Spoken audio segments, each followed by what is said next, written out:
even though we made probably more money for sure more money than an average American, it's like still stuff we had to do to, to like pursue what we want to pursue what we believe in. So it's not, you just wake up one day and decide you're going to do entrepreneurship. There's an entire generation of Americans who no longer care about prestige, titles, work travel, fancy offices, and lunches.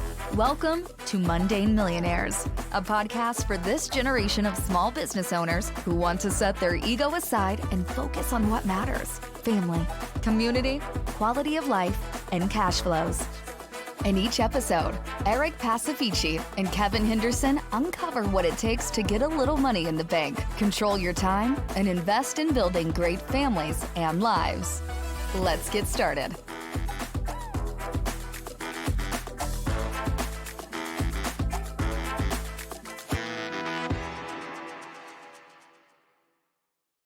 Welcome to the first episode, Mundane Millionaires.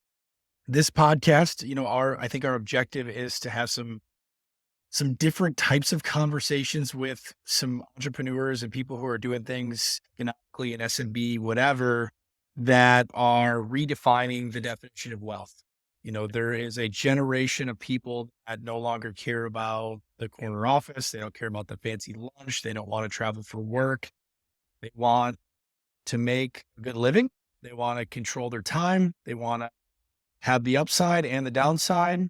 They don't want to sit in traffic because somebody else told them to come back to the office, and they're ready for something that's different and kind of fits their life and their family. And so, well, I think that's what's going to make this so different, right? Because we're not starting this podcast because we don't like the other podcasts, right? Like, there are great podcasts in the community that do great things. It's just a little different, right? And like, I want to talk to entrepreneurs and hear their stories, right? Aside from like, walk us through the sim and like how to evaluate a business, or how did you think about structuring your deal, right? I want to hear about like what happened in your childhood that made you quit your corporate, you know what I mean? Like, I'm being tongue in cheek, but like, yeah, totally. What's the story behind why you ended up wanting to build a holdco or roll up HVAC companies, or, you know what I mean? Yeah. Like, it's just, and we've had a few of these conversations now, and it's funny because everybody gets into that. They're like, totally, something happened in my childhood, and here's why I'm an entrepreneur. Right. And it's, it's really, and it resonates with me too. Right. And so I hope this pod is an opportunity for people to see that entrepreneurship is not some crazy idea pie in the sky, that ordinary, everyday people are doing it. And frankly, 24 months ago, I was that guy sitting in traffic going, I'm stuck. I work for, arguably one of the best law firms in the world. I make an enormous amount of money. I've got a great family. I've got, a incredible education, and I'm stuck. Right. And, I want to, and even for me, it was like doing something like this, entrepreneur, like you and I are doing now, felt completely impossible. And that's what I was going to say. I mean, that's where I was 24 months ago, even already working with some small business entrepreneurs and seeing what people were doing. There was that element of like, yeah, but not me, right? I could never do that, right? I don't have the right size savings account to do that. I don't have the right skill set. I don't have the right salesmanship, right? Like, so many people are held back by their own like limiting beliefs of like, oh, well, yeah, that's awesome that, Gergely could build what he built, right? This like incredible holdco empire, but I could never do that. Yeah. And right? he's different than I am, right? He was, he had some advantage. I actually get that feedback all the time. It's like, I'd love to be an entrepreneur, but I don't have $5 million. Well, nobody does, and we've been doing this now. I think you and I lose sight of the fact that like we're a year into entrepreneurship. And everybody says those first 18 months are just like the worst of your life. And I think that sometimes we lose the forest for the trees, right? As we're kind of grinding. But, I am, an evangelist for entrepreneurship now, but because once you do it and you have that lifestyle, you could probably never do anything else. So we had an awesome first guest. I had a ton of fun talking to somebody that I consider to be a good friend. I don't know if he feels the same way, but I certainly feel that way about him. Chris Munn of Fairfield Company. And we talked about a lot. And frankly, I wish we could have kept going, because at the end he gets spicy. He Yeah. gets into entrepreneurship and, a lot of what we're talking about, the difficulty that people have with realizing the accessibility about it and how some people in social media and on Twitter are detractors. They're not, you don't want to overly promote or create an overly rosy picture for people, but certainly provide resources and support and help for aspiring entrepreneurs is a good thing. Well, that's what's so great about Chris, right? And we get into this in the podcast is you see people that fall into one of those two camps, right? They're either like insane cheerleader or just like Debbie Downer, right? That's just like, this is impossible. It's the hardest thing in the world. Or like any idiot with a laptop can do this. It's the easiest thing in the world. He's such a great balance of like wanting to encourage and wanting to help people with a real, like, anyone can do this attitude, but not everyone will, right? He also brings this level of realism to like, yeah, anyone can do this, but it's really fucking hard, right? And I love that about Chris. Yeah. It's also Cinco de Mayo. That's the backstory. Today's 5/5. So we're having some beverages. It's a fun conversation. We dive into whether it's a Paloma or a Palomi. I still don't know the answer to that. We joked about our kind of ethos being, we're going to have great conversations and drink whiskey. And here we are kicking off our first guest on Cinco de Mayo with tequila instead of whiskey. Yeah. So who knows where that takes us? Yeah. And I hope folks will listen. Chris talks about his dad's story, which I wish we had more time to talk about his backstory, how he gets into entrepreneurship because of his dad's story, which was gut wrenching. And I had like a series of questions, and then you got in there. I took us in a different direction, which I thought was great too. But I was kind of hung up on what he told us about his dad and kind of his career at GM. And so a lot of interesting stuff. And yeah, hope everybody enjoys the episode. Yep. So Cinco de Mayo. So I'm drinking a Paloma, which is singular, not Palomi. That's the plural, I think, of Paloma. I'm kidding. And Kevin, what are you drinking? Hibiscus margarita. Normally a whiskey drinker, but in honor of the day. Cinco de Mayo. Chris, what do you? I have concealed spicy margarita. Spicy margarita. Oh yeah. Kevin, you guys have been on that hibiscus margarita kick. I see the pictures on Instagram. Is that a Terra thing? It's my wife's favorite. There's a place around Dallas called Mexican Sugar where you can do a margarita flight of different types of margaritas. And one of them's a hibiscus, and she's fallen in love with it. So we've been trying different hibiscus flowers. And is she making Jamaica and then putting tequila in it? Or is she just doing like a hibiscus? Eric doesn't know what we're talking about. Or does she just do like a hibiscus like syrup or something? It's a hibiscus syrup. Yeah. Okay. So we make a simple syrup from scratch and infuse the hibiscus flower into the syrup. So it's not an infused tequila. That's like level up. I'll probably try, but I'm too busy getting deals done, guys, to be. Well, you should try. Around. You should make a Jamaica, which is just hibiscus and sugar and water. Basically, it's like tea, and then put mezcal in it. Pretty good. Level up. All right. Pretty good. Chris, are you a cocktail connoisseur? I didn't know that about you. No, we just me and Kevin just live in a proper state or have lived in a proper state. So we know about different things. Not like us redneck Floridians. Correct. That's right. Living in a swamp. That's right. There's more than Jose Cuervo, Eric. So we both, one of the things I like about you the most, Chris, is we both grew up in Detroit. You took a left. You went to. You did not grow up in Detroit. You go to Howell. Huh? You did not grow up in Detroit. Well, so I grew up in the suburbs of Detroit. Fair enough. There you go. That's a very important distinction. I grew up in the suburbs of Detroit. You grew up in Detroit proper. And look, are we the same age, Chris? How old are you? Yeah, 35. 35. Okay. Same age. We're growing up in Metro Detroit at the same time. You go to Howard, and then you go to Wall Street. Yeah. Yep. Private equity. And then you eventually, after how many years? Oh, I worked on Wall Street 4 years, and then I worked in corporate M&A for like 3 years. So like 7 years I worked. Corporate. And when you say Wall Street, are we talking like you were in New York, Wall Street proper, Yeah, or New are we York, just talking like PE? No, I worked in New York. I worked at a hedge fund. Okay. You were in France at one point too, right? Yeah, that was after when I finally quit corporate. So yes, I graduated from Howard. I worked in New York for like 4 years, and then I worked in Atlanta in corporate M&A where we bought small businesses, which is kind of how I found out about buying small businesses.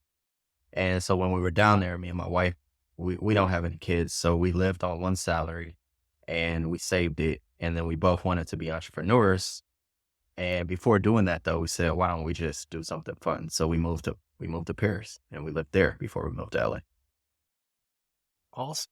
Yeah. Were So you you- working in Paris or No. Who works in Paris? who works? Come on, Eric. What a dumb We're Never gonna- question. visited Paris. That's a This is just going to be a podcast of Eric getting cultured. yeah. That's a- And is that in France? Is that right? So you do that. Go ahead. Well, I was just gonna say, I'm curious because you said you both were interested in being entrepreneurs. I know your wife's a very accomplished photographer. So what was she doing at the time? Was she not kind of working for herself while you were doing the corporate M&A gig, or No, she worked for basically Time, Turner, whatever. She worked for a magazine, part of Time magazines in New York. And then at Atlanta, she worked for CNN, but she did finance like I did. And so she was working there. And then we both just left. Never went Oh, back. so she wasn't even doing photography at that point. She No, was no, she was in no. finance. Yeah, she did finance, but she hated it. And so we had I didn't realize that. conversations every day, and she's very creative, and she used to talk about work, and I'm just like, just quit. Like life's too short. This podcast might become about your wife here. Actually, is she there? More, yeah, well, she wouldn't consider herself presentable, but yeah, she's upstairs. Yeah, no, I'm only kidding. But so because she just did some pretty prolific photography with this celebrity. I can't remember who it was, but like a really cool shoot. How many years has she been doing photography? She's been doing it. So like, she's been like a hobbyist for like, I don't know, 15 years, but like serious full time, maybe like 4 years. And interestingly, like she kind of got her break. So photography is like super hard to break into. It's like, it's crazy, but she was doing photography, and then George Floyd got killed. And when George Floyd got killed, there was like this big push for like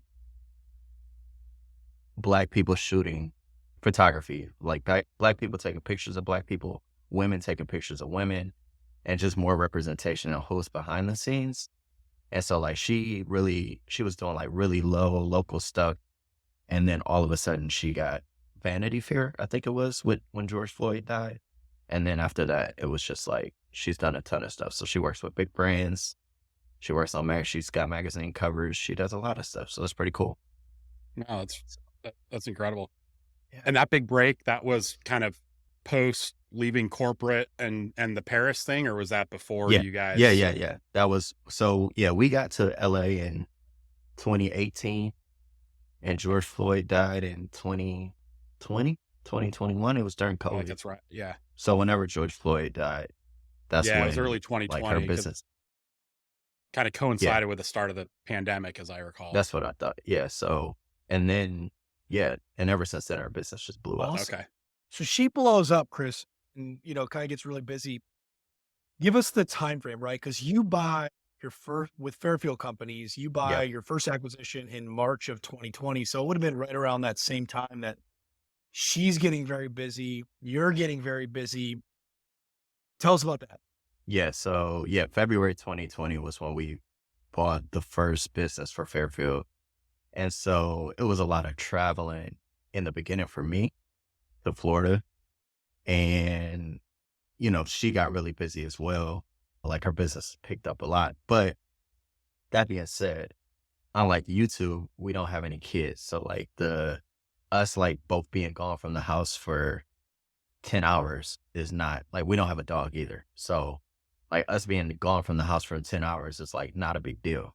So the only thing that's hard to navigate sometimes is like breaks for work. So she'll work until the night. I'll work until the night.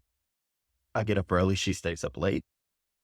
And so that part is sometimes hard to navigate because it's like, when does work end for us? But I try to keep my Saturdays pretty clear of work. So that's how I'm trying to navigate that. But yeah, during the week, it just like flows.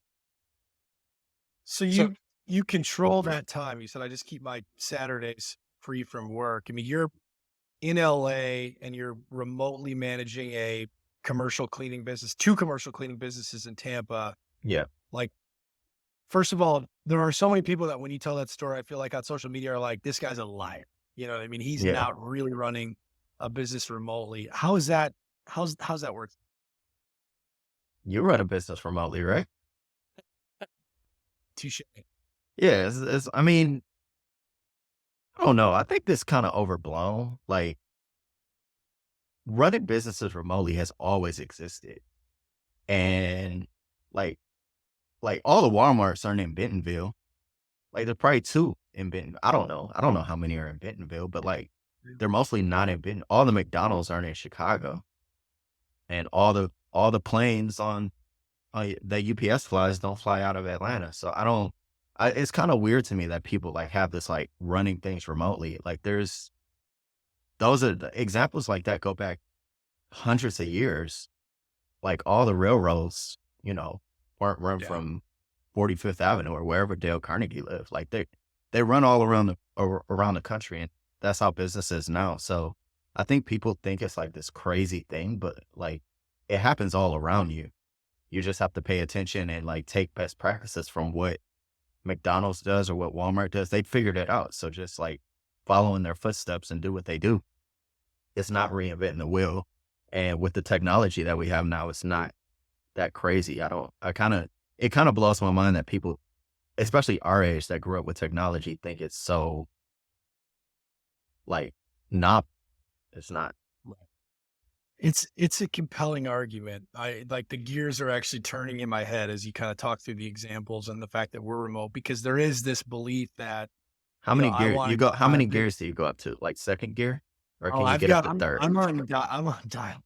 Yeah, I'm on dial up internet over here. It's not high octane. Somebody described me the other day. Eric's a BMX bicycle. It's one gear. He like has to push. Somebody He pushes described me the the other day. pedals They were back like, to brake. they were like, "You're a Ferrari with no brakes. Like you need to like." And I was like, "That is an interesting." That's actually a compliment. I was thinking more like soapbox derby.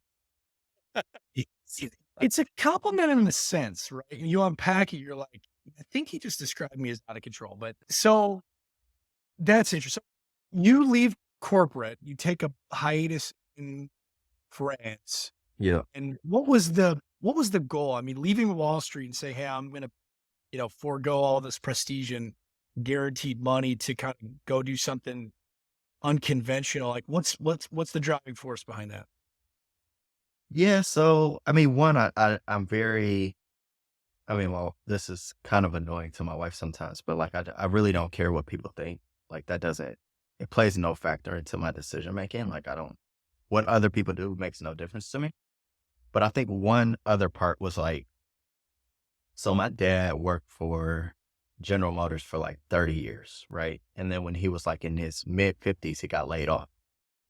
And so, he wasn't ready to retire because my dad had kids pretty late. Like my dad had me when he was like 35 and then had my sister when he was, I think, 40. So my sister was still in high school. So like wasn't a time for him to quit working. But like when you're 55, it's like, you're not going to get the job that you once had. So he like struggled to find work for a while, and then he got sick, and my dad passed maybe like 9 years ago now. And when he died, so this is a crazy story. So when he died, I was grown, like I was like 26, I think I want to say. And he had we found out when GM went through bankruptcy, they canceled all the life insurance policies like that were held corporate level, right? So he had an individual one that wasn't as much, but like, I mean, it didn't matter to me. I was working, I had a job, and like my mom was fine, like she was fine. So it wasn't like a huge detriment to my family, but I was like, wow, these companies like will treat you like shit. Like you work somewhere 30 years and you'll get treated like shit.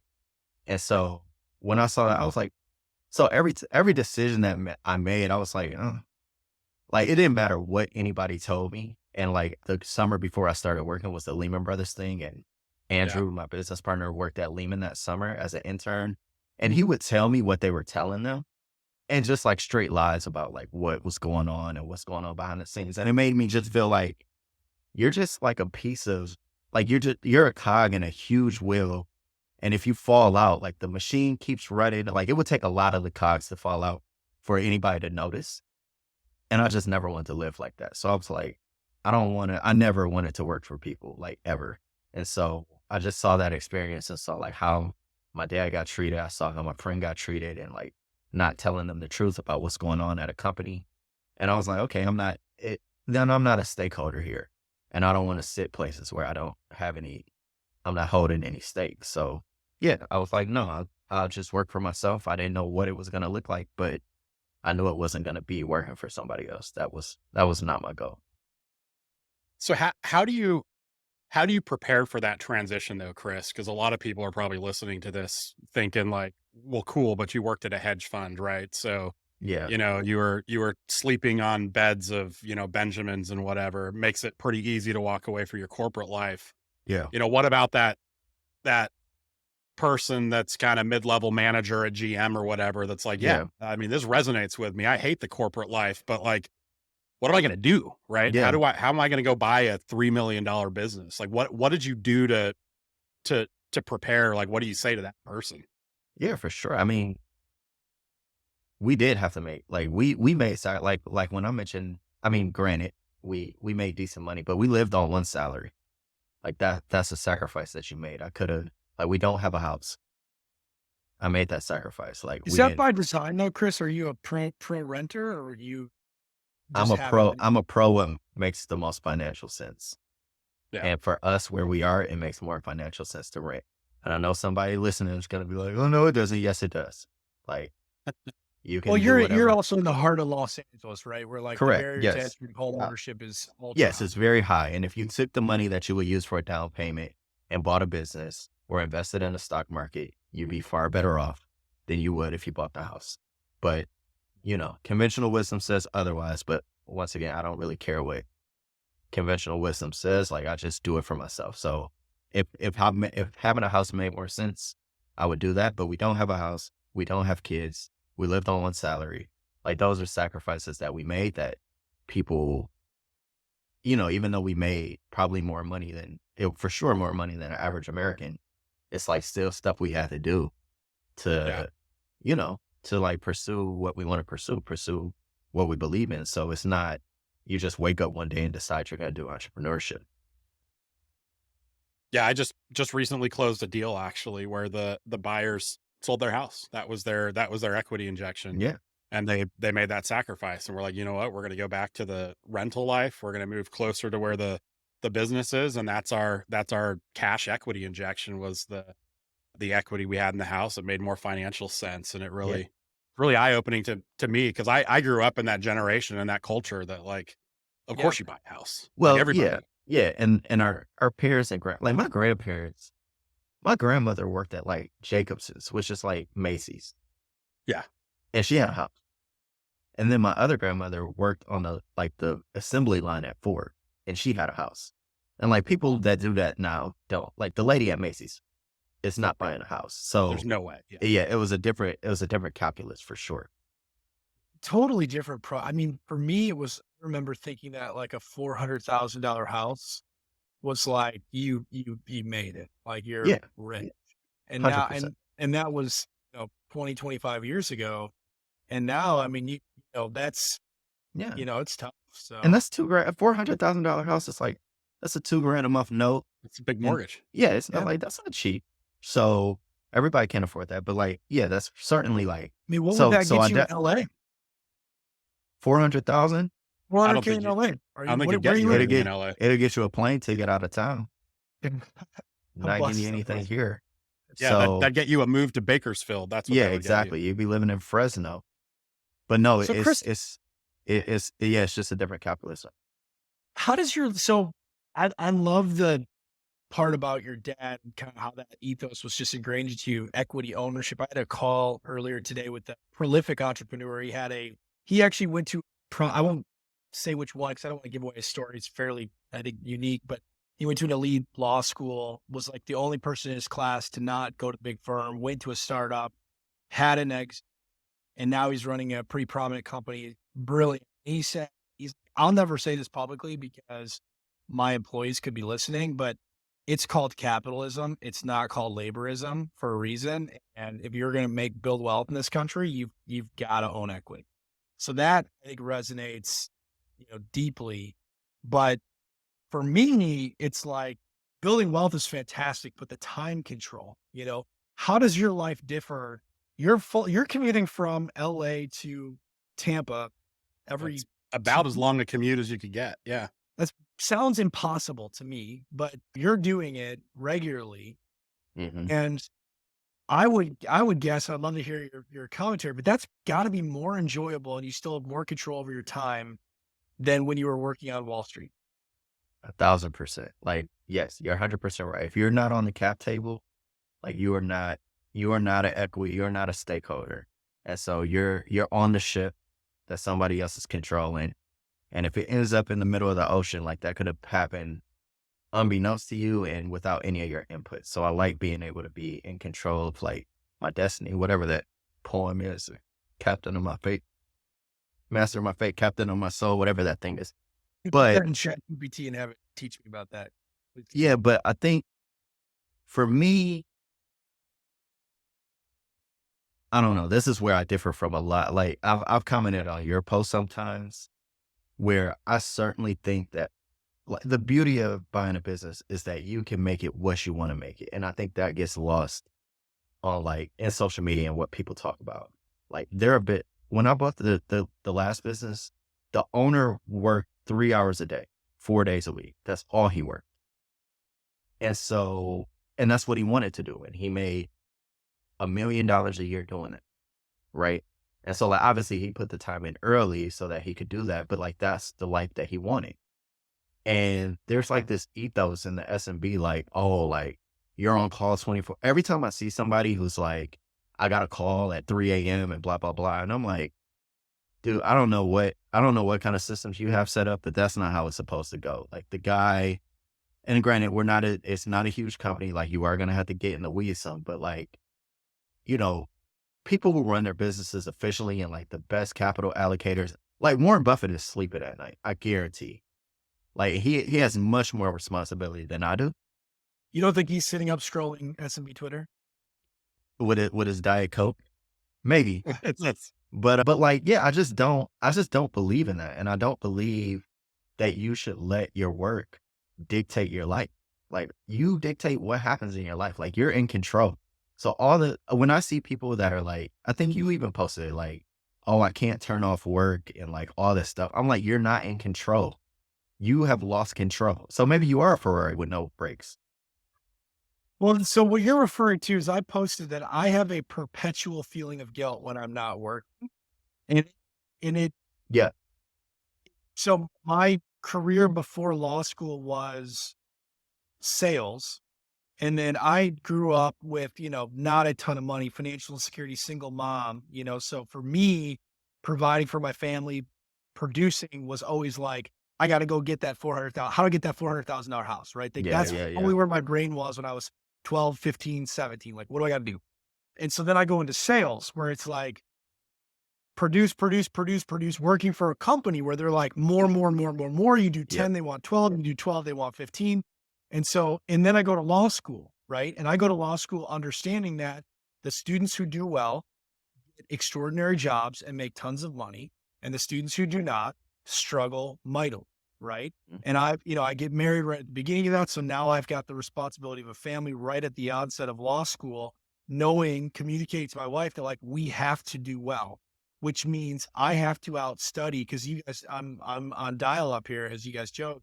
I gotta outwork these people. These are the smartest, people in the country. I'm at a top 10 law school. And so I'm studying constantly, right? Yeah. Like I'm not goofing around. Like people in the library chit-chatting. I'm like at the third level in the basement with the lights off, like reading, you know what I mean? And then I go into practice and they're like 24/7, the Paul Hastings memo where it's like 24/7, give us everything. And then flash forward to like, when I left to start SMB Law Group, now I'm an entrepreneur. Now I got to build a business, and sink or float. It's largely me, my partner, Kevin, who's terrific. And I have no ability based on that upbringing to not feel bad when I'm not producing. And that is not healthy, and it's not normal. Yeah. Right. And it's also enormously counterproductive to the other important elements of your life, like family and whatever. So that's what you're referring to. And I forget what the question was, but Well, go ahead, Kevin. I was just gonna say, I mean, it highlights a very real phenomenon, and I candidly struggle with a lot right now, and where we are trying to scale our business because there is enough work to fill 20 hours in the right, and like how do you get to the point where you can triage and figure out the right kind of scheduling and delegation to get back to where you're working a normal day and prioritizing the other things that are important in your life, like family and health and things like that, because it is easy to become that Ferrari with no brakes, because if you don't figure out those boundaries, I mean, there's enough work to fill the time, and I struggle with that a lot today, right? Just like where I am right now and scaling the business, like I'll find myself at 1 a.m, sending emails like, what the hell did I do wrong today? For sure. I don't know how to. Yeah, there's, and to be fair, like there's times where I'm up, right? And like, but like an interesting thing, I'm like writing something right now about this. So like I did some research yesterday. The Warriors are playing the Lakers in the playoffs. They're tied 1-1, right? The Lakers have spent, or this year they're spending like $170 million on their players, right? For their labor. The Warriors this year are spending like $380 million on their players. So if I just told you those two facts, and they're both in the playoffs and they're tied 1-1, like, Eric, what does that mean to you? It means one got better value, a little better. One finds far much better productivity for their labor. One is producing, their labor produces way better than the other. Interesting. And so in sports, the only way to win is for you to get more productivity out of your labor than the other team. That's the only way to win, because there's a cap at which you can spend. And just Kevin, like I'm gonna need you to work more hours, Kevin. I think is what Chris is getting at here. There's 24 hours in a day. Part of that is sleep, part of that is family, part of that is eating, part of that is hopefully like going to the gym or whatever. And so how much productivity do you get out of your 10 hours? And if somebody's like far ahead of you and you see them with their family and out, like they figure something out, their labor productivity is high and yours is inefficient. And so to me, all that matters is how much productivity you are getting out.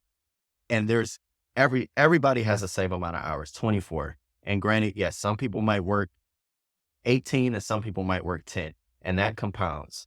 But like the people who look like they have balanced lives and who are taking care of their families and make enough money, the hours that they dedicate to their career, they're the most productive people you know.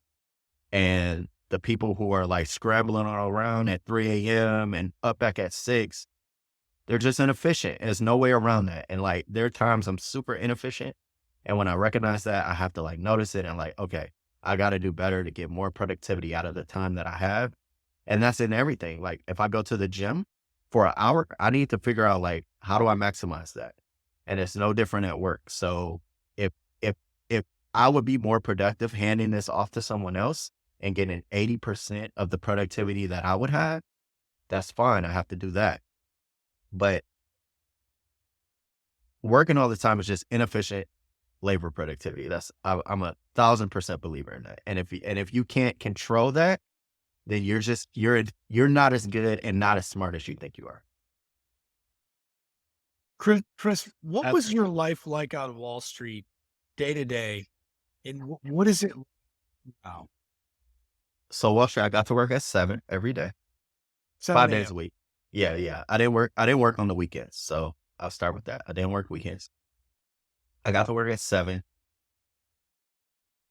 labor productivity for the first 10 hours was awful because in finance, shit just rolls downhill, and it rolls downhill throughout the day. And then 5 o'clock, 6 o'clock, here comes everybody with all their issues and problems that you as the bottom man on the totem pole have to figure out. So I got to work at 7.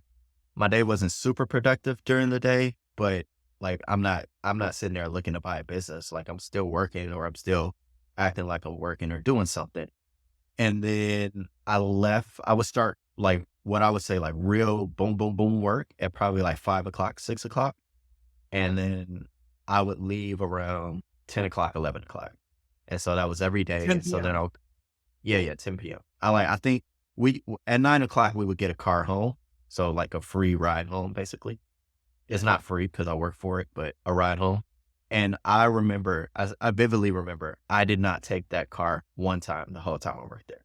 So I left work one time before 9, and I would eat breakfast at work, eat lunch at work, eat dinner at work. But I quickly found like I have no control over my time, no control over my life, because on the weekend, Saturday would come around.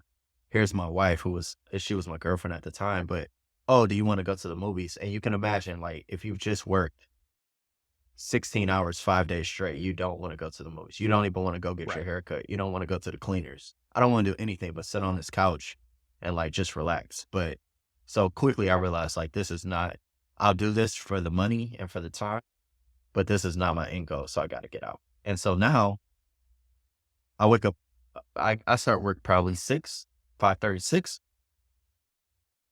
I usually go to the gym like at 11, like around now.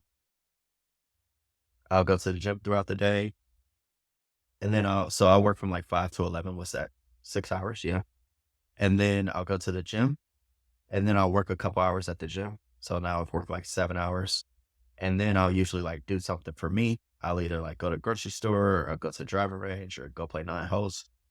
And then usually about 6 o'clock, 7 o'clock, if I still have work to do, I'll knock a couple hours of work out, but that's it. I don't sit at work for 15 hours in a row anymore.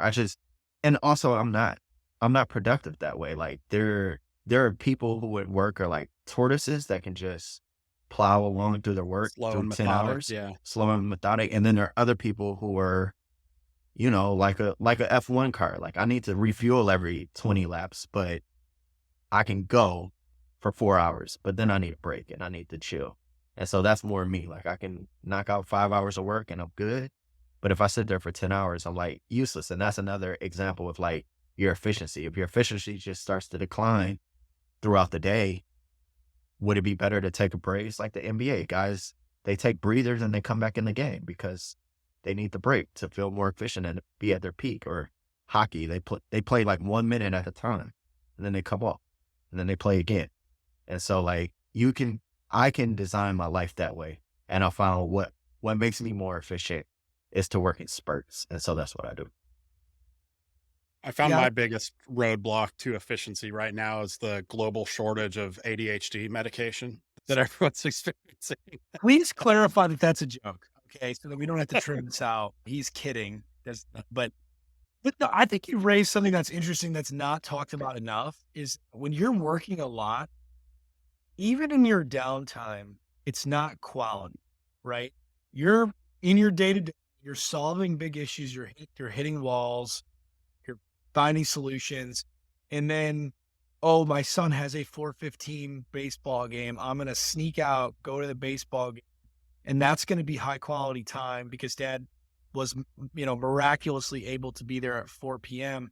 You don't have that compartmentalization. So you show up and you're a terrible version of yourself. And you're on your phone, got people that are, I'm waiting for this document to come across, and, constant corporate waiting. And it's just, so I think that's so true. Like, when you have that ruthless efficiency, you're able to control your time the way that you are, Chris, you can actually mentally make I don't know when you're like big law 24/7 expected to be on, even when you have that downtime, that many people are able to actually make the shift.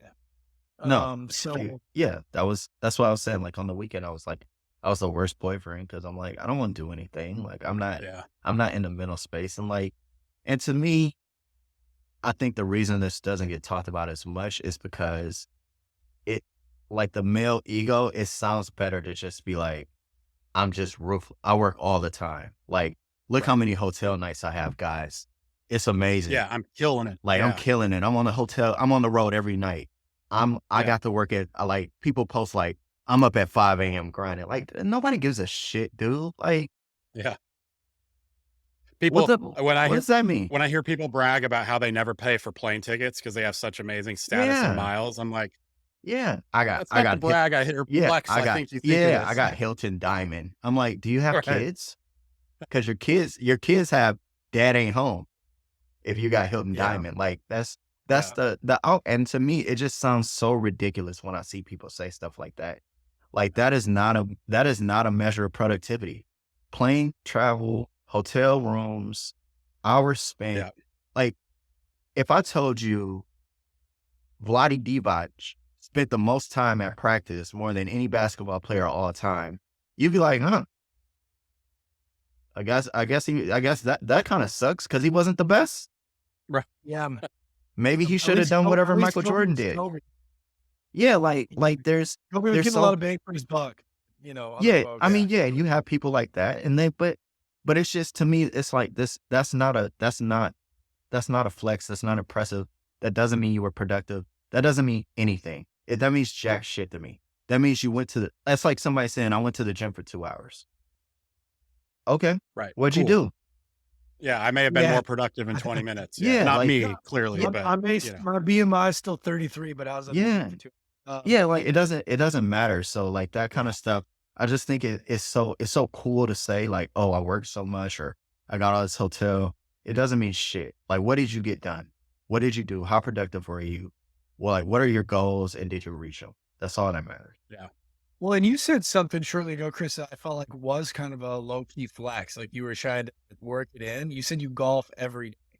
Or Oh no, I almost do daily. not golf every day. No. So I asked for your day to day. You said, here's my, I think Eric heard what he wanted to hear. Yeah, and, yeah, yeah. and then No, you no. said, but I- didn't you say how often are you golfing and what does it compare to when you were at corporate? Okay, so I Gotta do be- go play golf. So it's not what I want. It's not ideal. If this was my ideal world, it wouldn't be. But I have this like one of the course near me does like back nine tee time. So like you can tee off at the back nine as long as the people who start on the front nine haven't reached. So it's like for an hour and a half in the morning, but it's like 6 a.m. So I'll go play some days at 6 and I'm done like 7:30 and then I start work at like 8.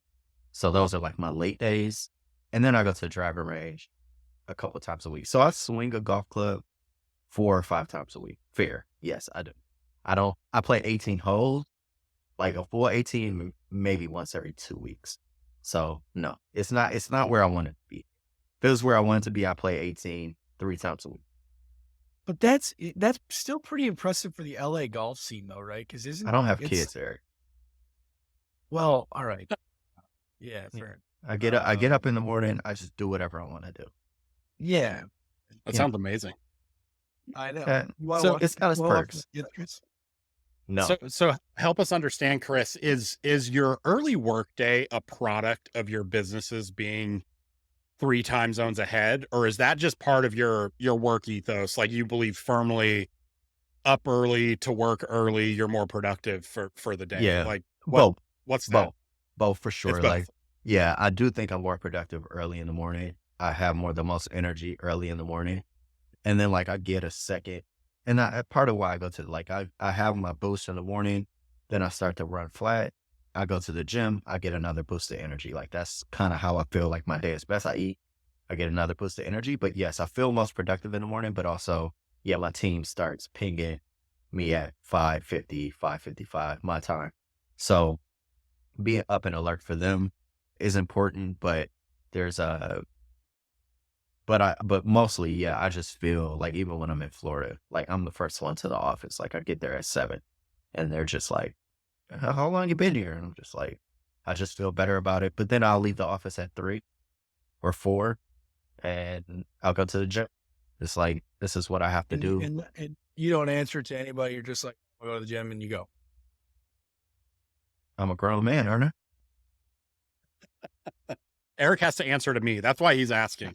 He's like, wait, there's a work environment where I don't have to slack my Oh, yeah. partner and ask permission. I'm God whistling the cap. Like, listen, don't tell me I Eric can't. does, because Eric has to send me his shoes over before he wears Oh, it. yeah. Eric, Yeah, that's right. I must admit, Eric, you're doing a much better. I've seen like some pictures of you at events. I'm very proud of the progress that you made there. It's been a concerted effort, right? Because I meet Chris and I'm wearing Allbirds. I'm ashamed to even say it. I was like, Yeah, oh, that's just so that's so embarrassing. That's I'm wearing such an Allbirds, embarrassing but thing Chris to say. literally brings me shoes, and I should have wore them today. Which, by the way, Chris, I consider you to be one of my good friends. You probably don't feel the same way, but it's worth saying it loud. Chris brings me a pair of shoes, which is super cool. The but first I time we immediately meet. look at the shoe. First time, and I look at these shoes. I'm like, these shoes are way too. Like, I can't wear these, guys. Like, I'm just not like, you know what I mean? I'm not a cool guy. Like, I'm a lot of things. I'm not a cool guy. So it's been a progression, right? If like I've got some sneakers now, and people have adopted me in the community. My wife's done a good job too, kind of forcing some more stylish stuff on me. So we'll get there. Kevin, Kevin's always been. Kevin's just from California. It's the Californian. All you Florida people don't know. The pinnacle of my professional journey so far happened at SM Bash when a client and friend pulled me aside on Saturday night at dinner because they had noticed how many, like, I had a different pair of shoes every day, and asked how many pairs of sneakers I packed for the trip. And I was like, the fact that you noticed and know that about me. That's what I was going for. Love you. Yeah. Yeah. It's a good. Like, I don't get a lot of compliments, right? I'm a 40-year-old man. People don't say a lot of nice things to me. So I get no compliments except for my shoes. And it's the weirdest. It's the weirdest thing. It's like the great equalizer. It's like the investment banker is like, dude, your J1s are amazing. The waiter at the restaurant, oh my gosh, coolest shoes. The cashier at the grocery store, oh my gosh, I've never seen those dumps. Those are amazing. It's fun. Sneakers, it's fun. Music, and food, man. It just brings people together. Totally. I love it. Totally. Today is Cinco de Mayo, so I'm going to be living Moss tonight. If you guys know what I'm talking about, we do know what that. We're glad you got a couple Spanish words in here. We're going to get you cultured by episode 10. Well, that wasn't my poor man's attempt at speaking Spanish. It was reference to a certain taco chain. Yeah, we know. I'm sure it's popular down in Orlando. I love having to explain a joke. That's what so. First of all, Mexican food is in Orlando. First of all, this. All right, so I've been to Orlando like 2 times. My main beef with Orlando is you guys have so many chains, food-wise. It doesn't make any sense. That, like, every chain in America is in Orlando. I have a ton of beefs with Orlando. I live in a quiet part behind Disney, golf courses, one Mexican restaurant, and it's really good. And actually, my wife and I were laughing because we were like, there's no way you go there tonight because you're not getting in because there's nothing else. You got to get through a chain of lakes to get over to Restaurant Row at Disney. And I would sooner jump a flight and fly to LA than I would go to Orlando today. So I'm working. Well, I'm going to have some good tacos today for sure. So Chris, you're doing all this. You quit Wall Street, quit the big salary. You're flying to Tampa regularly. You're getting up at 5 a.m. because your businesses are 2 time zones away. You're close with your efficiency to getting yourself out of the business. What was it worth it? Where's this going? What advice do you have for people who are trying to follow in your shoes? Yeah, I think one, it was definitely worth it. Like I'm still doing it and I will continue to do it. And I think that's the best indicator of if someone thinks what they're doing is worthwhile. So people say a lot of stuff on Twitter, like, this isn't for everybody, or you shouldn't do this, or you should do this. If they're doing it and they're continuing to do it, it's worthwhile. That's number one. So yes, it's worthwhile. I would like to acquire more businesses, preferably in the same space I'm in now, but open to other B2B type businesses. Just depends what comes down the pipe. Is it comes down the pike or it comes down the pipe?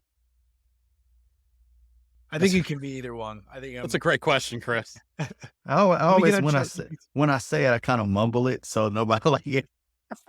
Did I hear you correctly? So I did that recently with nip. I had said for years, nip it in the butt. and it is My wife definitely said fun. that. She thought it was nipping in the Definitely not butt. it. Yeah. I'm like, Which no, makes it's the butt. It's the butt.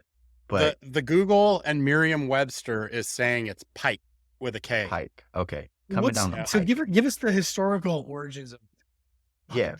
Yeah. What What's is a coming down the pike? Well, pike is like a turnpike, right? Like a windy road down a hill, Okay. right? So coming down the pike means it's like on its way Okay. down. Okay. But a pike I could think you also made that. a pike could also go uphill. Fair. It could. I suppose you're right. Then coming down the pike wouldn't really be coming. It'd be going. If it Yeah. had an engine, it could still come, I guess. But That's water right. could come down the pike, but water couldn't go up the pike. So coming down the pike makes sense. Yes, coming down the pike is coming down the hill. Okay. That's right. So okay. So we learned something new. So coming down the pike, yeah. And yeah, I want to continue, and I think I don't know. I want to finally use my Twitter to, I think, start a business. I think I've been thinking a lot about adjacent businesses and or things like all SMB people want or need.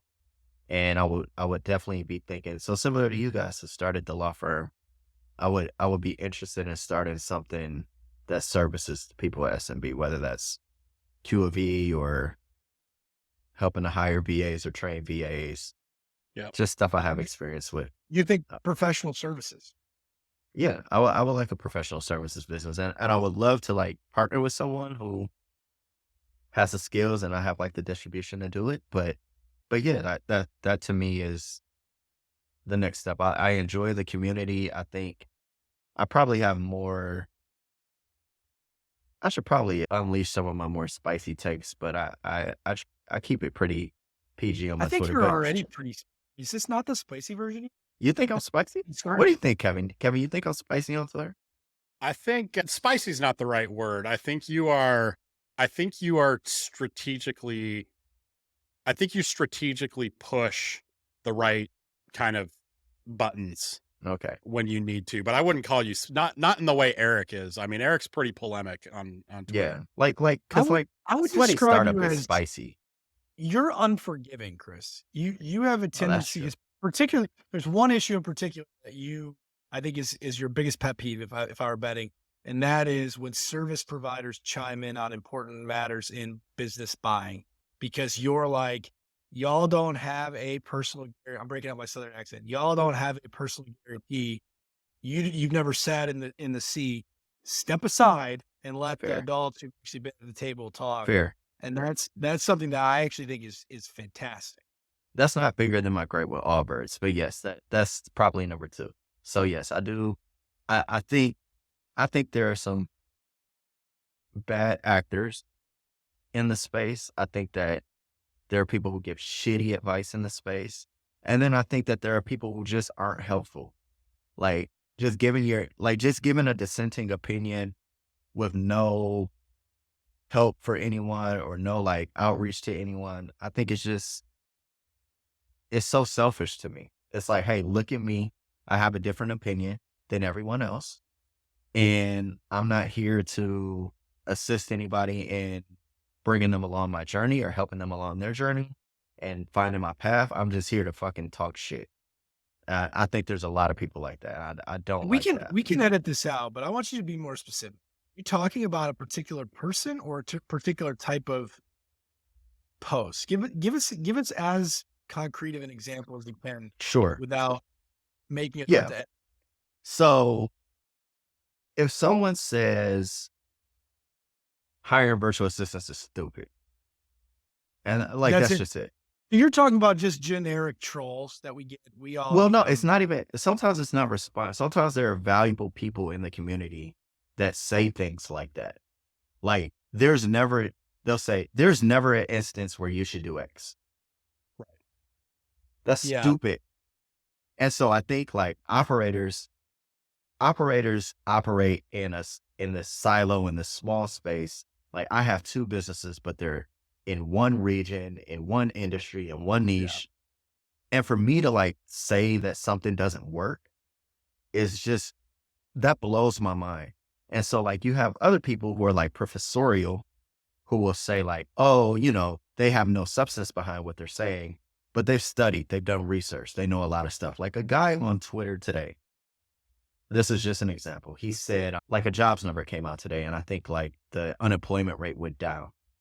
And so he said, what do you call it in the economy where the government data contradicts everything you're seeing in the world? He was like, is there a word for it? Out on the numbers. Yeah. So he's like, is there a word for it where everything you're seeing in the real world is different from what the government is telling you the numbers are? I'm like, yeah, the word's anecdotal. Like, you have no fucking clue what's going on in the country because you live in, I don't know, you live in Seattle, right? Like, that's your purview. Yeah. And so for people to like there are people that respect, there are people who are really trying to find their way, trying to find out if SMB is for them. And like comments that are so strongly held that have no research or basis around them, to me, like don't do anything for anybody. It's just like, oh, SMB is hard. Like stuff like that. I'm just like, this is useless dialogue in the public space. You're not adding anything. You're not giving some examples. You're not talking about your story. You're just making a controversial post for engagement. And that to me is like useless. And I really am interested in people who are helpful, who want to see people succeed. And if people want to do SMB, like that are willing to help. So my thing is always like, I'm not here to tell you this is a good thing or a bad thing. I can say it's been a good thing for me. But if this is something that you want to pursue, you can contact me and I can help you. I could connect you with connect a ton of people to you guys. I connect people to Q&B people, all this stuff. But to me, like in the public space, your job is to like help navigate people to an answer.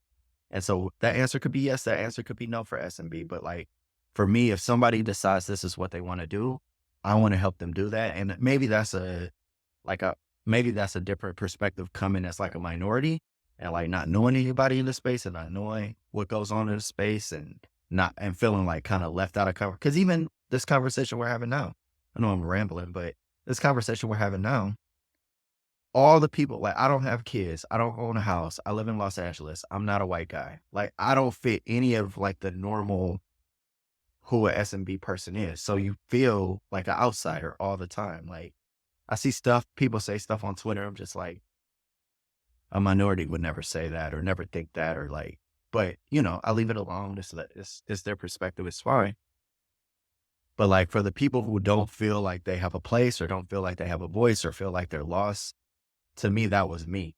So it's like, or that's still me. Like I created a peer group because all the other peer groups just felt like 10 white guys. And I'm like, I don't really want to be in that. Like that's not cool to me. And so that's the type, I'm trying to just create a space for people to say, I don't know what I want to do. I'm confused. I need some guidance. Should I read this book? Should I engage this law firm? Should I go to this person for Q&B? I can help guide you through that.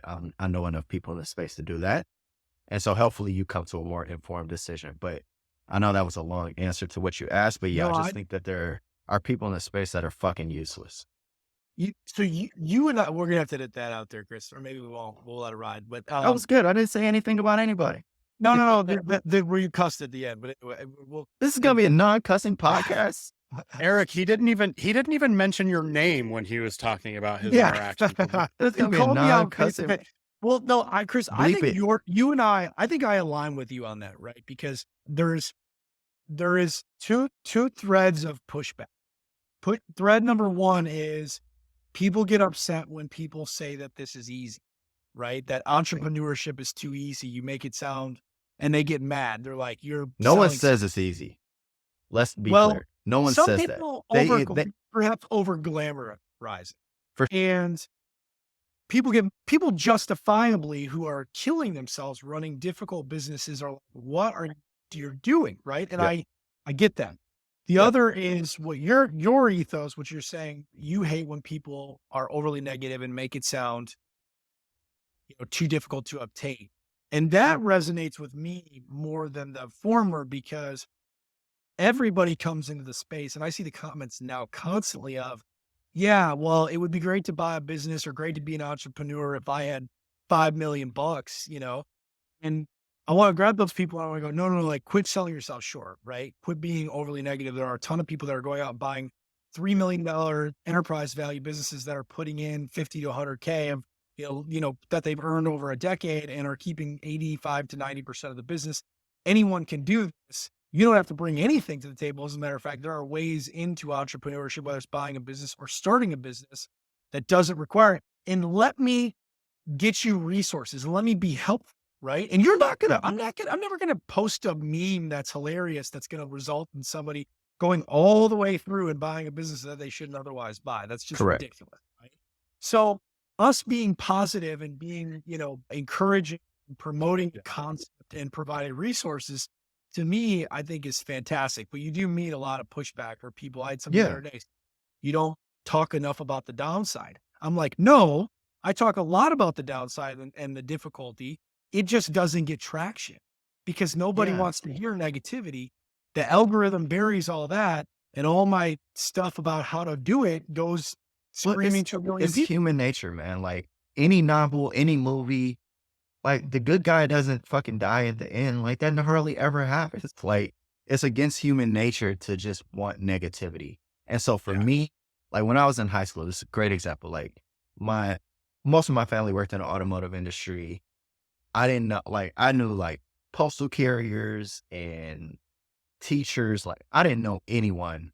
Like for what I know of wealth and what wealthy is now, I didn't know anyone like that growing up. Yeah. Same. So in high school, I just used to go online and I used to just like look at starting salaries of like lawyers and read entrepreneur magazines and Inc. and stuff like that, and just like get inspired. Like, oh, this is possible. This is possible for me. And so to me, all I want to do is to show people that something like this is possible. I can give you the resources that you need to like get on the right track, but it's possible. And I think so many people are like, hey, you don't need to talk about this in this way because it's negative, or like there are a lot of downsides to it. And to me, it's like, I didn't even know this existed. Like I didn't know small business mind existed until my third job. And I worked on Wall Street. I didn't know like there was like I plumbing was an companies M&A that lawyer. made, I was an yeah, M&A lawyer. Somebody brought me the HBR guide at lunch, and he was like, you should buy a business. And I was like, you're out of your mind. Buy a business? Like, I'm going to buy a business? I was an exactly. M&A lawyer at the time. Yeah. He I ended don't up have being, $500 million. What are you talking Right, about? Buy right. a right, Like, business. right. I'm going to go buy. Yeah. He ended up being one of our first clients, bought an amazing business. He's killing it. And he's like, why didn't I do this sooner? Yeah, it's just a path. It's just a path. Just like people, it's no different than law. Like everyone knows law is a path you can take. The law firms are out there preaching like, hey, like some of these guys make you work 24/7. That's not getting people in the door. That's not getting people excited about the opportunity. So the opportunity is vast.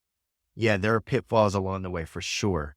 But like people don't advertise that to get people in the door. Like now, if you get somebody who's in the nitty gritty of it, sure. Like when somebody is like, I'm about to send out a LOI, I connect them with someone else that's in that industry. Sure. Talk to this person. They're going to give you the real deal. But someone who's just expressing interest and maybe wants to know about it, maybe doesn't know anything about it, maybe it's a woman, maybe it's a minority that doesn't have that background and doesn't know people in the space. The last thing I want to say is like, shit is awful. Like, because it's not. People have made life Yeah.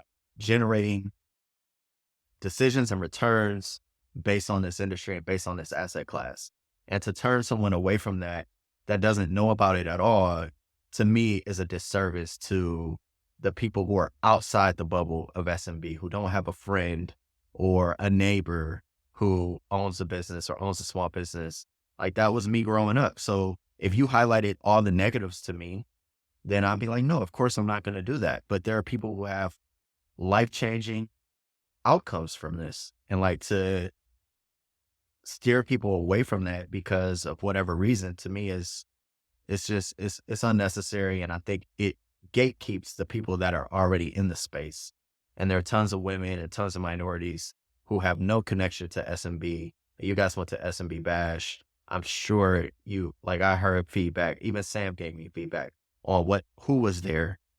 And like, how do you change that? You don't change that by being negative on Twitter and Totally. explaining all the negatives about it. All the people are in there because they believe in it. And if all of you guys believe in it, then it's okay to say that. And it's okay to say like, hey, this is something that can change your life, because it can. It's not a get rich quick scheme. Well, and I think that's the key, right? The more you can educate people that being wealthy doesn't mean being Elon Musk or being Jeff Bezos, right? Building an empire that few people in history will ever even know. But when you can point out like, hey, you can buy a commercial cleaning company, like a commercial janitorial company in Tampa, Florida, and build time and financial wealth, like all of a sudden a world of possibilities opens up to people that just never knew. That was never a possibility. They thought it was going to be the 45-year grind at GM and hope that damn pension theirs at the end. Right. 100%. And yeah, that's what I love about this space. 100%. Hey, Yeah. Go ahead. We're short on time, Chris. We could talk for hours, but I appreciate you making time. I know we talked a lot about Twitter. A lot of people know us from Twitter. Feel free to shout out if you want to tell people how to find you, whether that's through Twitter or otherwise. No, if you can't find me, you don't deserve to find me. Love it. Best response ever.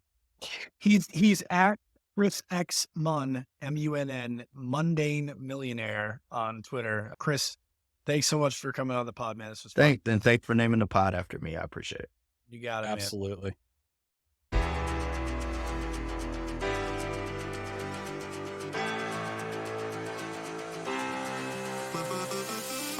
Thanks for listening to this episode of Mundane Millionaires.